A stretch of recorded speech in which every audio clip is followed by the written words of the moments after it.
After Easter, still afraid, still a threat to what's been done to people. Easter has already happened. Christ is risen. And still, there's fear. And still, in many ways we may not fully understand, we are a threat to everything that has tried to diminish human dignity. As you know, Diane and I are living inside a real change. Luggage, travel, taxes, change of address. But it is not only our life that is changing. It feels to me as though many of us are living in a world that shifts, that will not hold still. Families change, certainties shift, old assumptions give way. People are carrying fear about money, about government, about war, about whether truth itself can still find a place to stand. So when this passage from John's gospel meets us in a locked room, it does not feel distant to me. There they are, trembling with fear and excitement. Easter can come in with energy, all of that he is risen joy. And that's where the disciples were. John's gospel says they were together in a house, doors locked. And here's what captivates me. This was not before the resurrection. This was after the empty tomb, after Mary had said, I have seen the Lord, after the burst of hope. And still the doors were locked. That may be one of the most honest moments in the Bible. The tomb is empty and the doors are still locked. They had heard the good news and still did not feel safe. And that feels familiar because you can believe that something holy has happened. You can trust that God is at work. You can sense that death did not win and still feel afraid in the same world that you were in before. This does not make you hopeless. It makes you human. Because the world does not change overnight just because something awesome has happened. For the friends of Jesus, the empire was still there. The same systems, the same authorities, the same machinery of humiliation and death, the same power that had tortured and killed Jesus, still in place. So, of course, the doors were locked. And this is important because sometimes we might try to make resurrection too smooth, too clean, too quickly victorious. But these disciples were not followers of a religion. They were admirers of a friend. They were people who had watched someone they loved be brutalized by the state. They saw what power could do. They knew what fear felt like. They knew what it meant to wonder whether what happened to him might happen to them. That's not a nice story for them to remember. That calls for a locked door. And still, that locked room is where Jesus comes. Not after they pulled themselves together, not after they became brave. He comes right into the room that still smells like fear, and he says, peace be with you. Not peace when the imperial superstructure collapses, not peace once your nervous system settles, not peace once the threats are gone. Peace right there. Peace in the room where the fear is still real.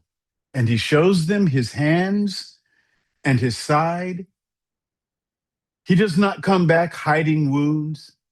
He does not return as though nothing happened. He comes back marked by what was done to him.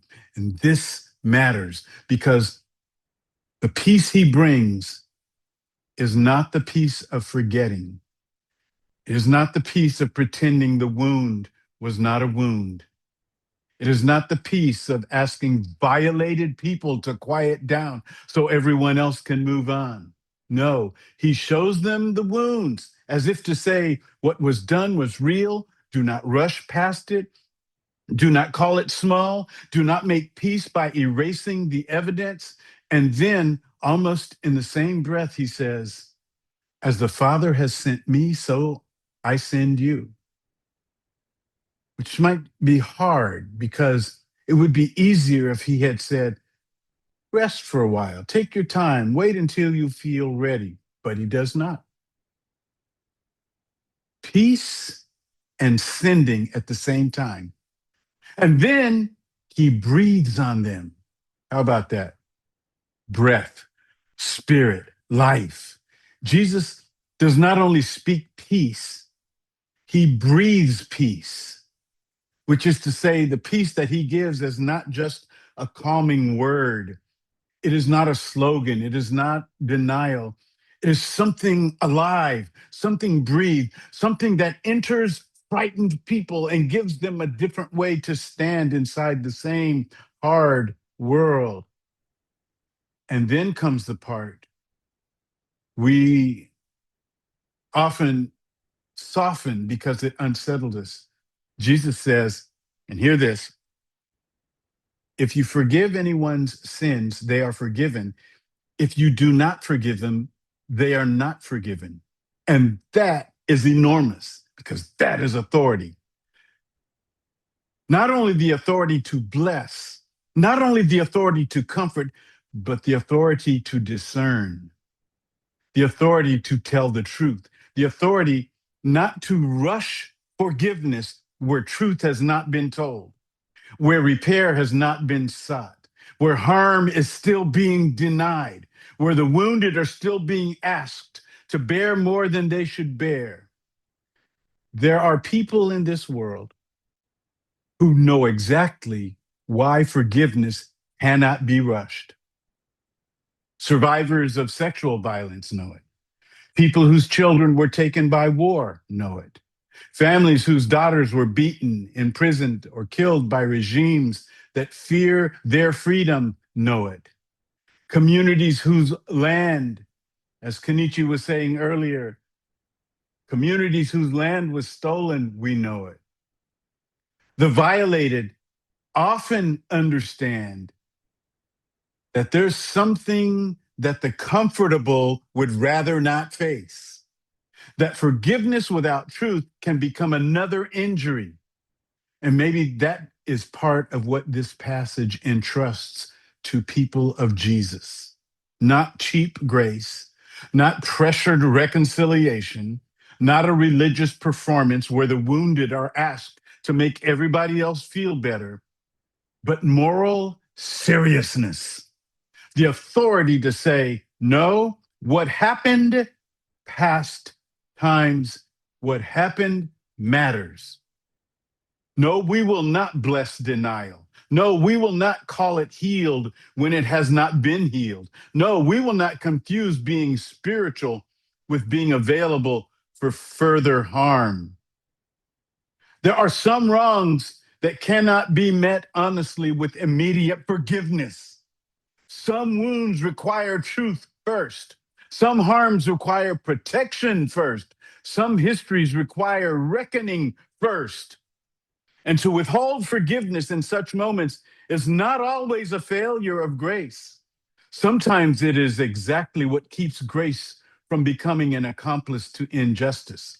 So, yes, after Easter, his friends are still afraid, but that is not all they are. They are also becoming a threat to what has been done to people, a threat to the lie that the powers of the state get the last word, a threat to the lie that wounds should be hidden, a threat to the lie that violated people must hurry towards forgiveness for the comfort of those who benefit from forgetting. And I'm carrying that with particular weight these days because Diane and I are preparing to cross an ocean. Sometimes it feels right, like something we have been moving toward for a long time, even when we could not fully name it. And sometimes it feels like standing at the edge of something I cannot seem to get to the bottom of. A step into a future I believe in, but cannot entirely control. And there's also this, what it means to leave our children here, an ocean, time zones, missed ordinary moments, the ache of not being there in the same ways you once were. And I know that I'm not the only one who knows something about that. Maybe not the same story or geography, but the same feeling that life changes and you do not get to master all of it, that the world feels heavy. You can feel it everywhere right now. Families under strain, people living with fear, communities wondering what will be protected and what will be sacrificed, a world in which the vulnerable are still being asked to bear the cost of someone else's power. So we come back to this truth. The tomb is empty and the doors are still locked. Christ is risen and people are still afraid. Christ is risen and wounds are still visible. Christ is risen and the people of Jesus are still a threat to what has been done to people. And Diane and I also have to tell the truth about where we stand. Because the land we are leaving is not untouched by history. Santa Barbara, beautiful as it is Chumash land. A people lived there. They built there, made life there long before it became what many of us have known. And much of what was built afterward came after their world was torn apart. And that's an inconvenient truth. And where Diane and I are going, Cape Town, carries its own history. Land stolen, communities removed, neighborhoods erased, lives reorganized by race, power, dispossession. And here we are, a Black couple moving between these histories, carrying inheritance and complicity, not standing outside history, not pure, not untouched, trying not to be trapped in guilt, but also not asleep, trying to walk truthfully through places shaped by force that people now call home. That too is part of integrity. That too is part of what it means to not make peace with forgetting. So I've been thinking about Mary in the garden, weeping, confused, looking for a dead body and finding a gardener. She doesn't recognize Jesus at first. Mary's looking for death and she stumbles into life. A gardener. That image won't leave me. Jardinero. Because a gardener knows the real work starts after the bloom that is Easter. But this right here, this is the tending season. Kneeling in the soil, pulling what needs to go, watering things that you won't see bloom for a while. So the question isn't whether we believe the Easter story, it's can we tend even when we can't see the result yet? Can we show up to the soil and trust the seed who has knowledge that we do not? So before I close, what you carry, who you are to each other matters. I see it. I see it in Diane, in the life we've built, in Linnea, Michael, Sayuri, and Kanichi, the steady ways people show up, Sally, holding things together for all of us behind the scenes, Shella, Kaylon and Ruth, David and Leslie, Robina and Evan, Matt Moore preparing our presentations, doing the quiet work. Jacob and Chelsea building lives together. That matters. Bob and Margie walking your own path. Your strength to stay open is upholding us. Maria and Greg, Peter and Susie, Diane Fox, Rosie and Ephraim, Julia and Clint, Scott and Barbara, Caroline and Will, Elena and Tim. None of us comes here empty. We bring our families, our histories, our communities, the love, the loss, the faith we inherited, and the faith we had to make our own. Ana Rosa and Nicholas, Lisa, Jade, Matt and Sarah with this new baby girl, Bonnie, Hasmin and Mark, Branda, Julius, Peter and Barbara, and so many others. Many more have dropped in, more will come, each life carrying something real, seen and unseen. Each one bringing your many worlds into this world. I can hear the message of resurrection and still be afraid. We can feel that something has shifted and the world is still heavy. There is an awakening underway because we are indeed Easter people in a Good Friday world. But here's what I'm standing on. Hope doesn't have to be simple to be real. Sometimes hope looks like this: taking one step without having it all figured out, holding grief, still moving forward, trusting, not because you're certain, but because something in you knows you're not alone. So we are sent. We go. We go. Not ready, not certain, but willing, still growing, still becoming, still trusting. That same voice that called Mary by name in the garden is calling us by name in the places where we are afraid, in the work we can't see the end of. And that whatever comes next, God is already there. Whatever comes next, God is already there. Amen.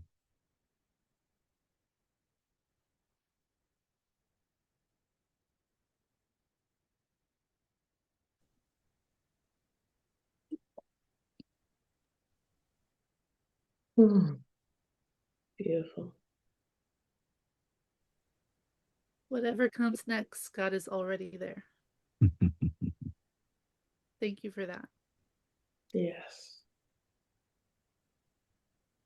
Shella, did you want to start or would you like me to? I would like for you to, Ana Rosa. I mean, that was such a powerful sermon in so many ways. I really took away from how people saw him as a friend, a trusted friend. And also, the part that also really stuck with me is how true peace cannot exist without justice. Mm-hmm. And how that process of justice is so important. Mm-hmm. Lately, I've been faced with that a lot, and have found which friends are willing to stand in that with me. Um, and those are the friends that I find most valuable and close to my heart. I'm wondering if any of you have been seeing that in your own lives, or also the part about even though you can feel resurrection, that you can still be afraid while having faith. And that it's not an easy faith or a simple faith, but it can be complex. Yeah, oh my goodness, I was thinking about how you said that we have Good Friday and Good Friday. I mean, listen, he's in a Good Friday world. Is that what it is? And I'm thinking about how as you changed who you were before at Church for the Nations, how we were all growing in this Good Friday world behind closed doors, not even understanding that's what we were going to end up. We're going to end up needing that right now. Still continually growing, knowing that there's a process to forgiving. It's not something that just can happen. And even the fact that what we're seeing in our world now, like what's happening in Gaza, that's a process that's going to take. I don't know how long that will take for them to be able to come back and be in in a, in a in an Eastern world. But I just think that your connection with Africa now is all a part of us. I'm praying of our community and other communities just healing. I don't know what's going to happen, but I know that I have seen the change that you brought, but I can't say it just happens overnight. It's been very difficult to understand what to leave behind and what to bring with us. And there's just a process that we're going through that we'll be going through for a while. But um, some of those friends that drop off and they're not connected yet, we just keep praying that they understand that this is not easy world. It's not easy. Um, Ana Rosa, you were asking a question, and I'm sure people would like to respond to that question.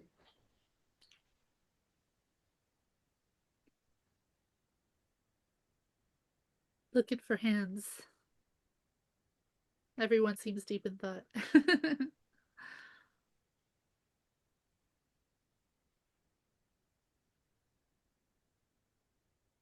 Can you ask Michael, it again? Okay. Oh, Michael was raising his hand? Yes. Ana Rosa, I'm answering you especially because you're part of the Defensa. Pastor, the hope that comes from unity and solidarity. I know my loved ones are here, and my loved ones are all over the streets of Ventura County in their cars every day. And I'm getting hope. Linnea and we've talked to you. I'm on the looking in the door of some more health issues, some new health issues, and just the hope that comes. I confided in two of my comrades that I patrol with, two particularly close comrades, about needing to be off for medical tests and stuff like that, and gonna need to be off. And right away, 4 people came forth and said, just let us know, we'll take your shifts, we'll take your patrol, Michael. And it just makes me feel so hopeful and so full of love.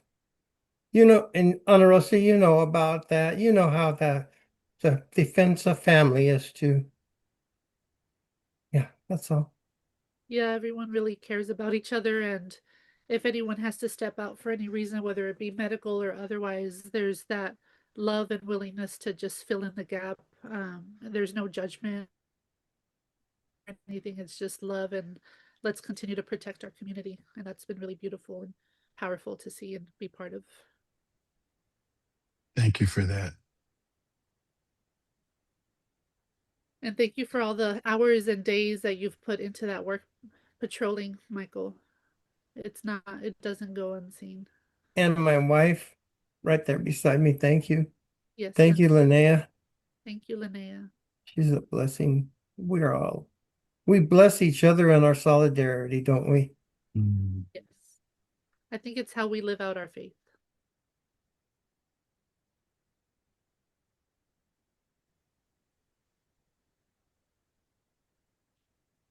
I did not mean to put up the laughing sign. I hit the wrong button. I'm sorry. No worries, Bonnie. I'm doing well. Thank you.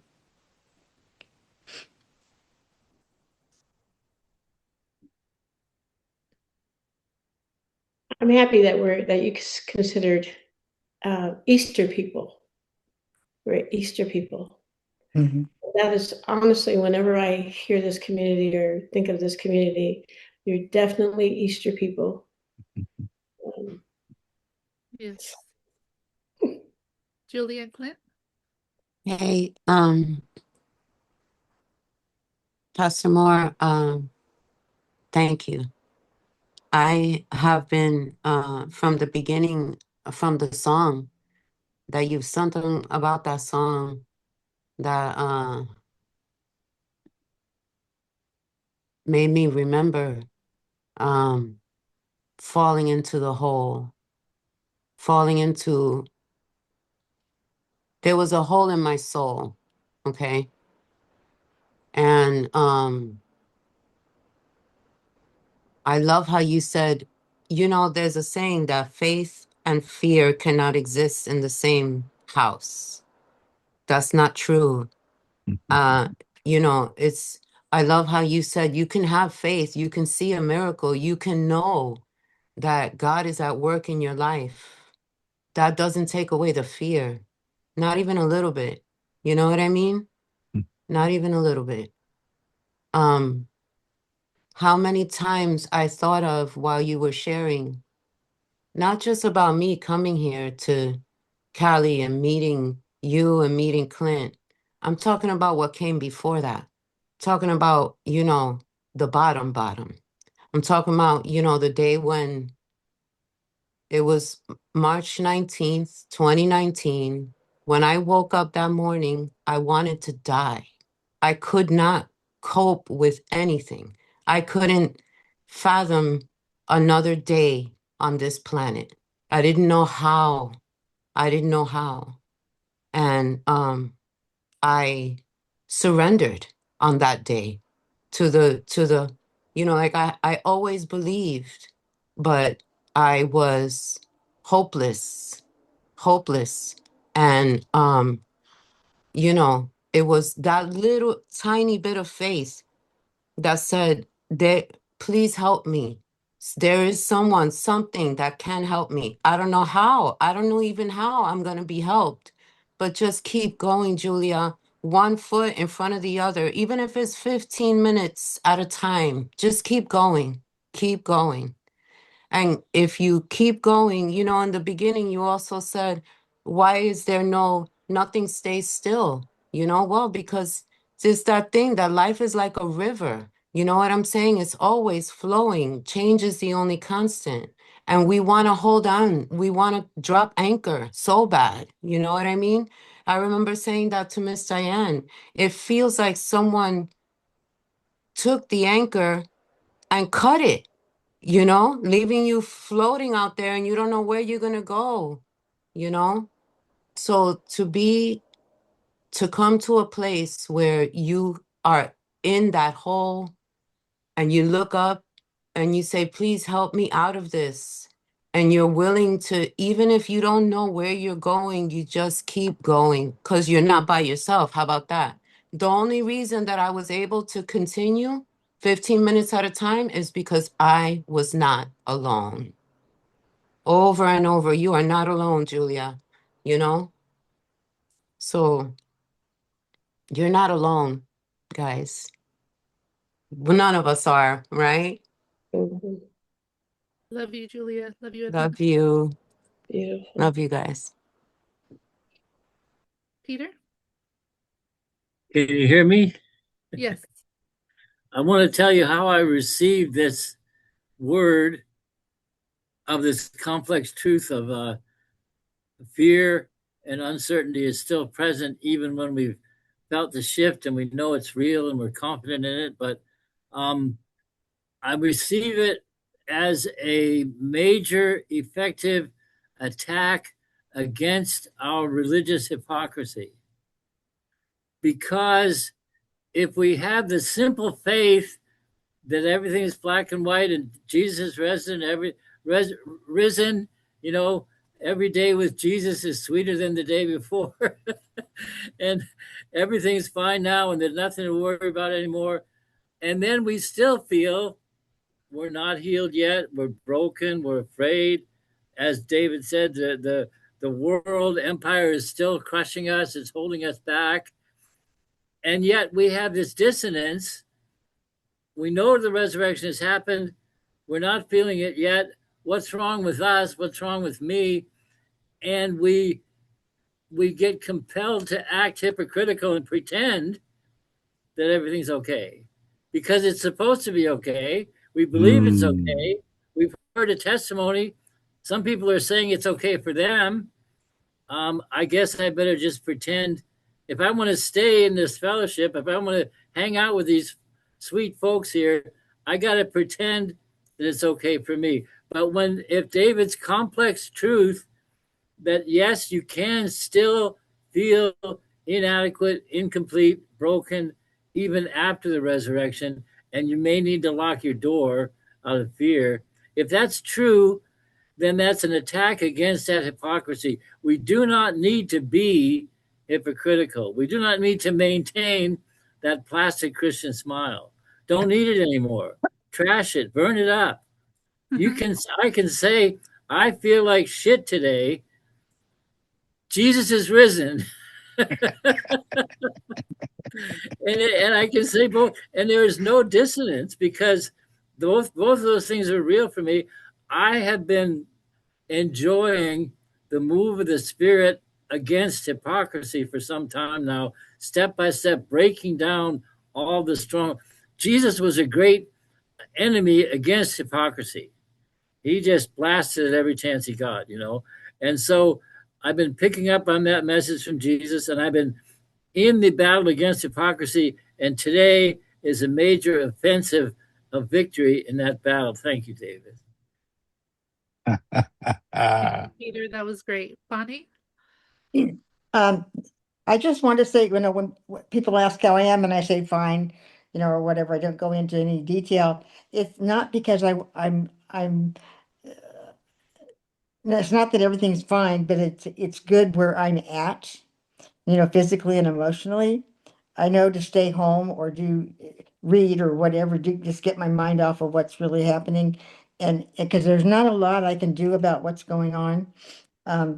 There is some, and I'll do it, but some days I just got to stay home. And so that's what I mean when I say I'm fine.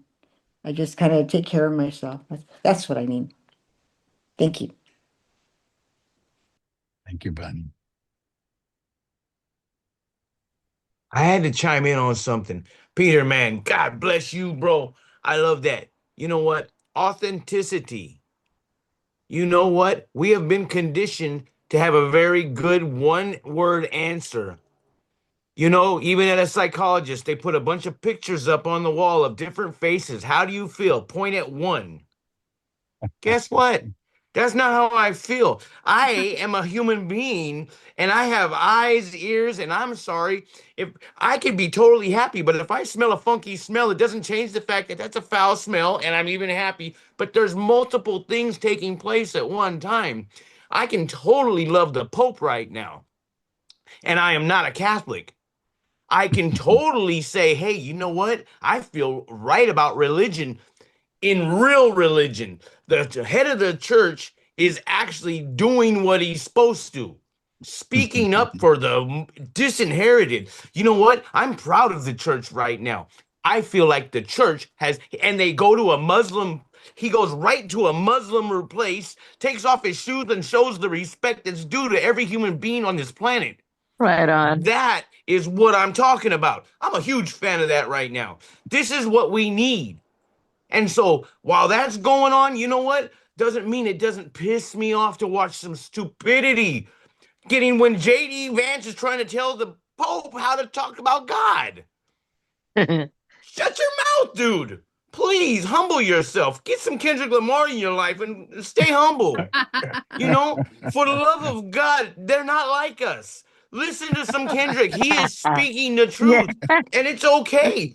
You know what? God bless them, and I hope someday they have the awakening that the rest of the world is having, because if they don't, we're going to have to move beyond them, because we have to love the planet and love one another enough we set boundaries with those kind of people. Healthy boundaries. You know what?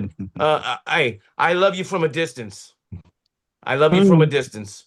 That's But right. I need to tend the land. Kenichi was talking about the stewards of the land, and he's absolutely right. We need to remember the indigenous that were here before us, but that doesn't take away the responsibility to become the stewards of the land we're standing on.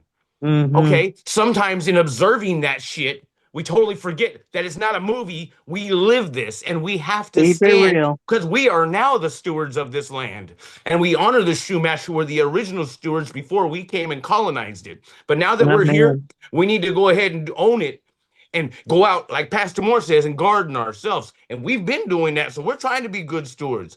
We got a little garden outside. Everybody can be good stewards of this land. I'm sorry, I just went off on one. Thank you, Mm. Brother Clint. I saw Keeping it real, Scott. Clint.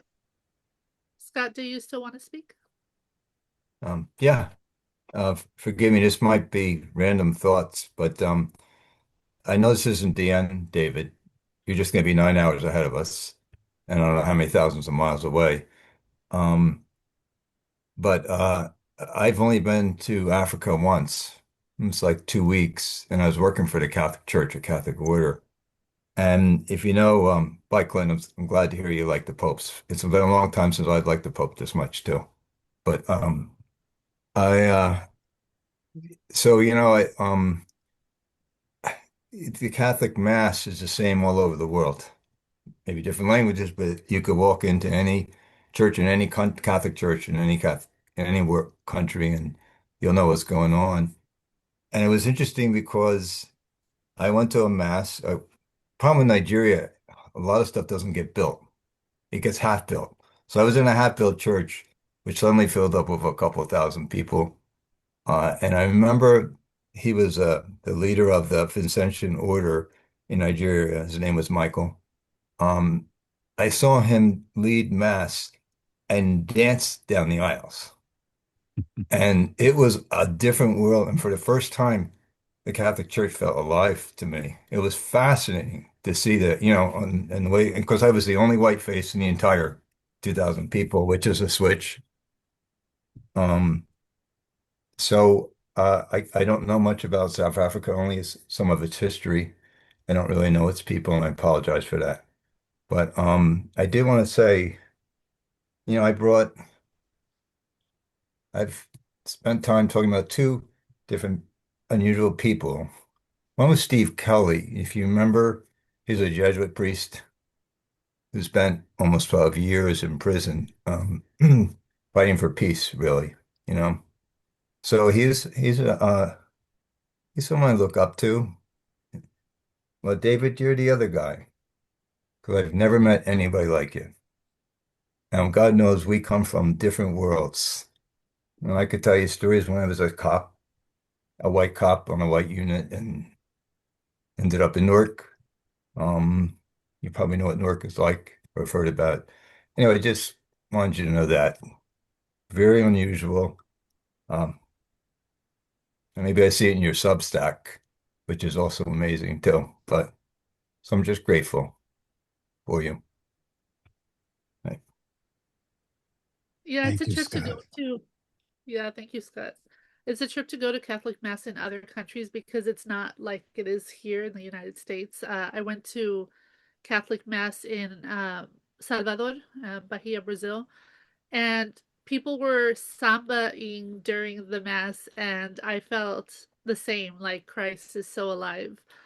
So it's important to remember that there are different ways of observing service and Mass, and I agree that Pastor Moore, you are one of a kind, one of a zillion.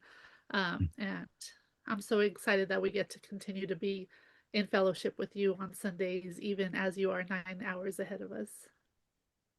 And with Miss Diane, co-pastor Moore. Thank you. Thank you, Ana Rosa. Thank you, Scott. I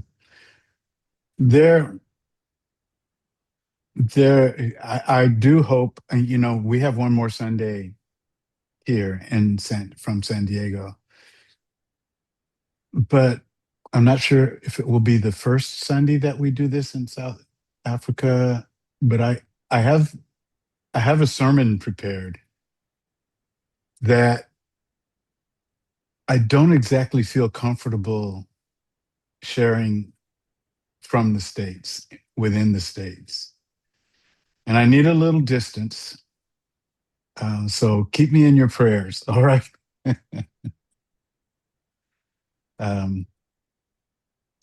Yeah. Well, I asked Matt, this is a little unusual.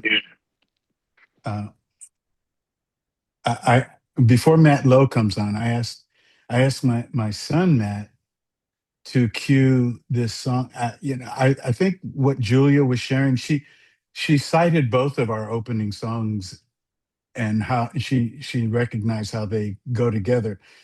But I just want us to listen